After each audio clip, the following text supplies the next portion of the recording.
Hey, jag är Koen, and today I'm going to review the entry of Sweden at Eurovision 2023, Loreen with the song Tattoo.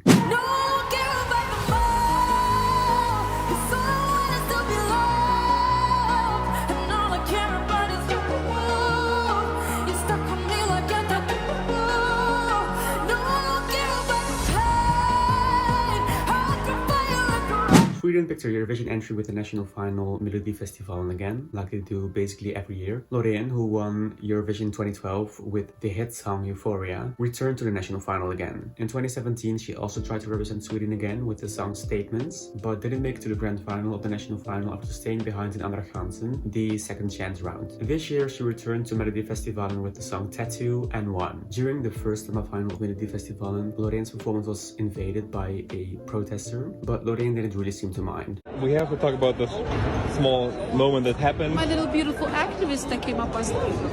I was not far away from it, but I couldn't see anything from it. No. Couldn't read anything by it. No. What went through your mind?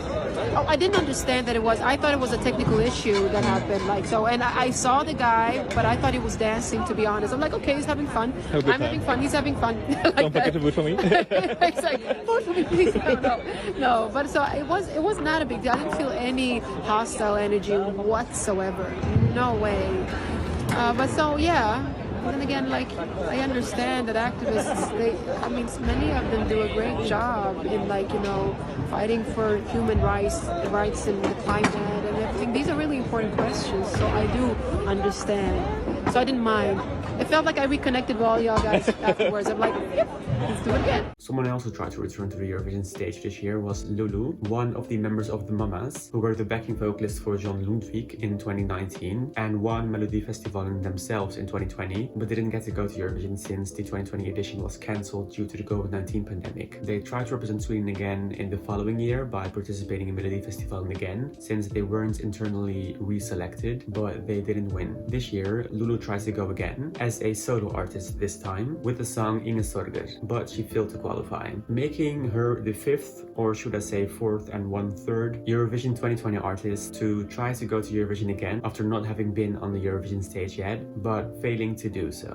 I'd love to see the Mamas on the Eurovision stage as the main act someday, because they were backing vocalists in 2019, so they have been on the Eurovision stage, but not as the main acts, you know? Since I think every Eurovision 2020 artist that hasn't been on the Eurovision stage yet deserves to be there one day. But since the Mamas have stated that they're going on a break, I think it'll be a while until that'll happen, if it even will happen. Anyway, I also followed Melodifestivalen, and I think everyone, including me, expected Loreen to win. And I'm happy she did. It kind of feels like justice for her undeserved non-qualification to the grand final in 2017, because I also really liked her song Statements. I also really liked All My Life Where Have You Been by Victoria. I still listen to that song quite a lot, but she unfortunately did not qualify. I hope she will also have her justice moment in a few years. Anyway, I also love Tattoo. I'm glad we're going to get to see such an iconic performer like Loreen on the Eurovision stage again. I also really like the visuals and the concept of the staging of Tattoo, and I also really prefer those visuals over the visuals of the cover art of Tattoo. I don't really know why those are the same, but I think Loreen has a vision for that. She also just has this amazing ability to make any song sound incredible by just performing it, because the way she performs is just enchanting, basically.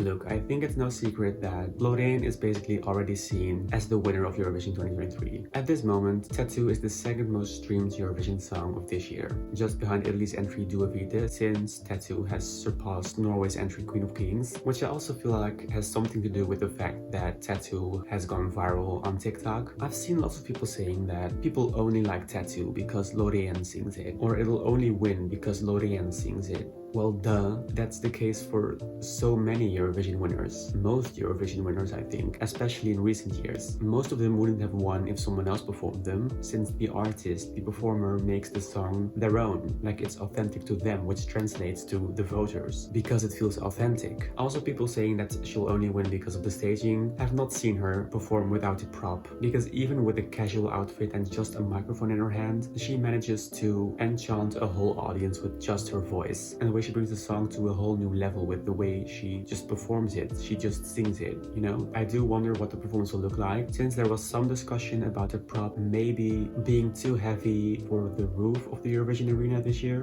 but Loreen did reveal that the outfit will have some changes, including special effects. So I'm very excited and curious to see what that will look like. Anyway, I think Sweden will win again, since Tattoo is as well a jury vote friendly entry as a televote friendly entry, because of the way Loreen performs so well and the staging is very well executed. The only countries that could beat Sweden this year, I think, are Finland and Spain. I'm not sure if Sweden will win the televote or will win the jury vote. Maybe one of them, maybe both, maybe none of them, but I think in the end the overall winner of the combined votes will be Sweden. Sweden winning this year would be amazing in my opinion, because Loreen winning for a second time would make her the second Eurovision artist with 2 Eurovision wins. The first and only one right now is Johnny Logan, who represented Ireland in 1980 and 1987 and won both times. And if we're not counting his win as a songwriter in 1992, Loreen will have the same track record as he has if she wins this year. I mean, look at the odds. Sweden is on top with a big head start. And I know the odds shouldn't always be taken that seriously, especially before the rehearsals, but I gotta say it does make me happy. Loreen winning this year would also make Sweden the second country with 7 Eurovision victories, which is the amount of Eurovision victories Ireland has right now. And right now Ireland is the only country with 7 victories, so the country with the most Eurovision victories. But I feel like this year that can change and Ireland will be one of the countries with the most victories together with Sweden. So basically Loreen winning this year would kind of sort of not beat Ireland in 2 ways, but make Sweden have the same track record as Ireland in 2 ways, and that would be iconic. You know, I've always thought if there's going to be anyone that's also going to have 2 Eurovision wins just like Johnny Logan in modern Eurovision times, it's going to be Loreen. It probably will be Loreen, and this year it's very possible that that will come true, and I am not mad at all. And Sweden winning this year would mean they will probably host next year, which would mean that Sweden would host Eurovision exactly 50 years after ABBA won the Eurovision Song Contest in 1974. How iconic would that be? I would love to see it.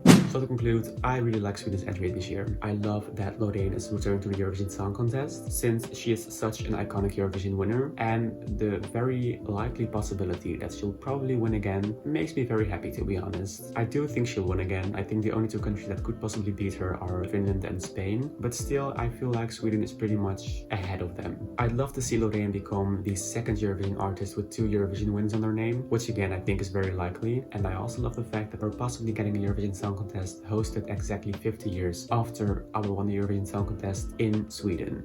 And that's about all for now. What do you think of Tattoo? Let me know in the comment section down below. If you liked the video, be sure to give this video a thumbs up. Thanks so much for watching, and hopefully until next time. Hey doll.